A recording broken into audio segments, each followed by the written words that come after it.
pendant des décennies, Apocalypse 13 a été au cœur de la prédication adventiste. Aujourd'hui, dans de nombreuses églises, on n'en parle presque plus. Qu'est-il advenu du message qui nous distinguait du monde? De la prophétie qui nous donnait notre identité? Pourquoi tant de dirigeants évitent-ils d'en parler? Ce silence est-il simplement un choix stratégique? Ou est-ce le signe que quelque chose de plus profond est en train de se passer? Pourquoi Apocalypse 13 a-t-il disparu des chers adventistes?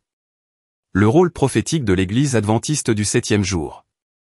L'Église adventiste du 7e jour n'est pas apparue par hasard. Elle a été élevée par Dieu comme un mouvement prophétique, appelé à préparer le monde pour le moment décisif de l'histoire humaine. Depuis 1844, nous proclamons un message qui ne vient pas des hommes, mais du ciel lui-même. Les 3 messages angéliques, que l'on trouve dans Apocalypse 14, sont au cœur de notre identité. Notre appel est clair, craindre Dieu, lui rendre gloire, adorer le Créateur et dénoncer la Babylone spirituelle. Nous ne sommes pas une église ordinaire. Nous sommes un peuple prophétique. Nous avons été choisis pour annoncer le conflit final entre le bien et le mal, entre l'agneau et le dragon, entre la fidélité et l'apostasie.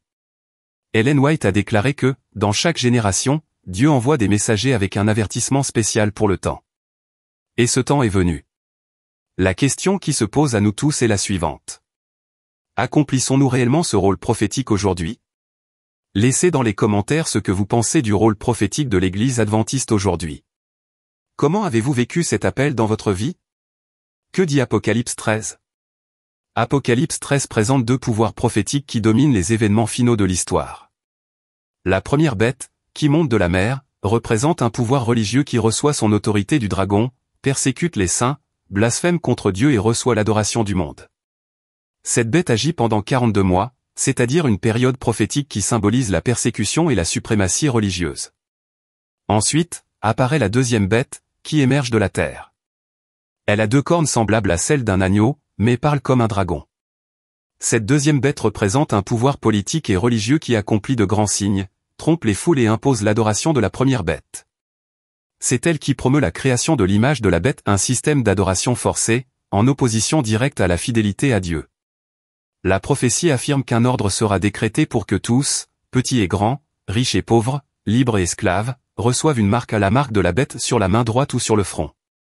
Ceux qui refuseront seront persécutés, ne pourront ni acheter ni vendre, et subiront de graves conséquences. Apocalypse 13 n'est pas seulement une prophétie symbolique. C'est une description claire et progressive des événements qui précèdent la fermeture de la porte de la grâce et la crise finale. Ignorer ce chapitre, c'est ignorer le plan d'alerte de Dieu pour les derniers jours. Pourquoi a-t-il disparu des chapitres? Le silence autour d'Apocalypse 13 n'est pas accidentel. Il existe des raisons réelles, bien que préoccupantes, qui peuvent expliquer pourquoi ce chapitre si central du message adventiste est évité dans de nombreuses chaires. L'une des raisons est la crainte institutionnelle. En ces temps d'extrême sensibilité, parler de prophéties impliquant la persécution religieuse, des systèmes corrompus et des conflits spirituels peut sembler risqué. De nombreux dirigeants craignent de paraître alarmistes ou de mettre les membres mal à l'aise. Un autre facteur est la pression écuménique. Nous vivons à une époque de dialogue entre les religions, et les prédications qui abordent des thèmes prophétiques sont considérées comme offensantes ou source de division.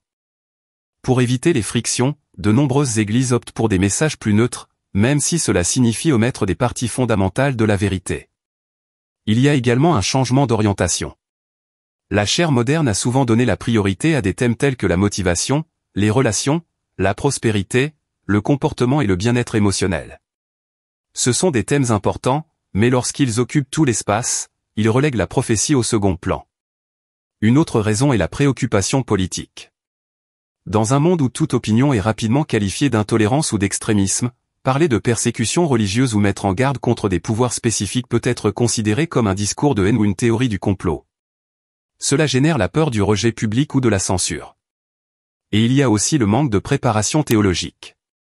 Beaucoup de jeunes pasteurs n'ont tout simplement pas été formés pour traiter les prophéties. Ils sortent des séminaires avec une forte emphase sur la sociologie, le conseil et la gestion, mais avec peu de bases prophétiques et eschatologiques.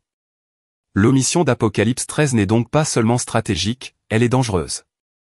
Faire taire cette prophétie, c'est laisser le troupeau sans direction, sans préparation, sans discernement spirituel pour faire face aux événements qui sont déjà devant nous. Les conséquences du silence. Lorsque la prédication prophétique disparaît des chairs, l'Église en souffre. Et les conséquences sont déjà visibles. Une nouvelle génération grandit au sein de l'Église sans comprendre le rôle prophétique de l'Église adventiste du 7e jour. Des jeunes qui connaissent les règles, mais ne connaissent pas la mission.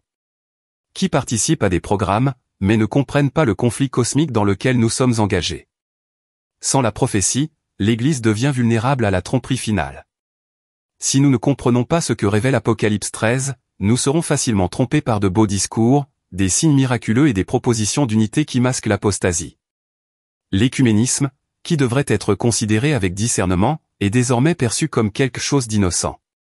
Sans le filtre de la prophétie, tout est embrassé au nom de l'amour, ignorant les avertissements divins. La conséquence la plus grave est la perte d'identité. L'Église cesse d'être le mouvement distinct que Dieu a suscité pour les derniers jours et devient simplement une dénomination parmi d'autres, essayant de plaire à tout le monde et oubliant l'appel qu'elle a reçu. Enfin, les membres deviennent mal préparés pour la crise finale. Lorsque viendront la persécution, l'imposition d'un faux culte, la pression économique et sociale, beaucoup n'auront ni les bases ni la conviction nécessaire pour rester fidèles. Parce qu'ils n'ont jamais écouté. Ils n'ont jamais été avertis. Ils n'ont jamais compris ce qui allait arriver. Faire taire Apocalypse 13, c'est faire taire l'alarme même de Dieu pour la fin des temps. Cette vidéo n'est pas une accusation. C'est un appel.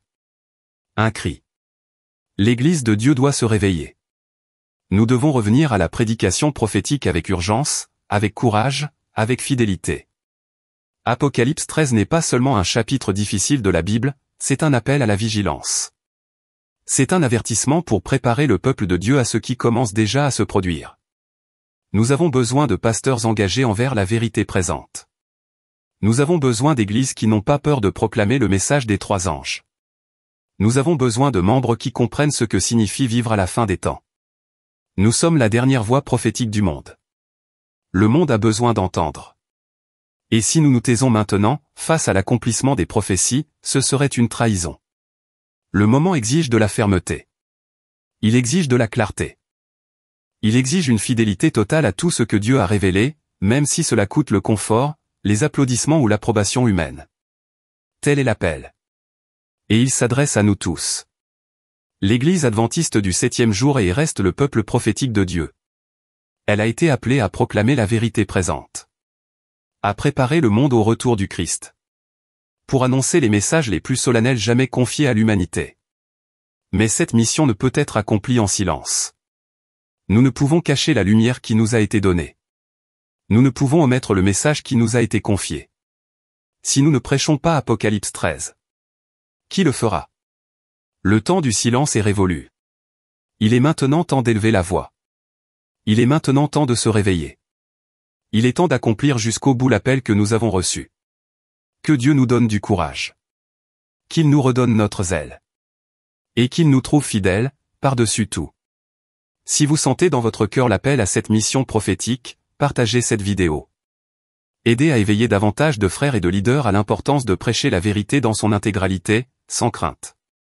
Laissez votre commentaire ci-dessous en disant ce que vous pensez du silence autour d'Apocalypse 13. Renforçons ensemble notre foi et préparons le monde pour les derniers jours.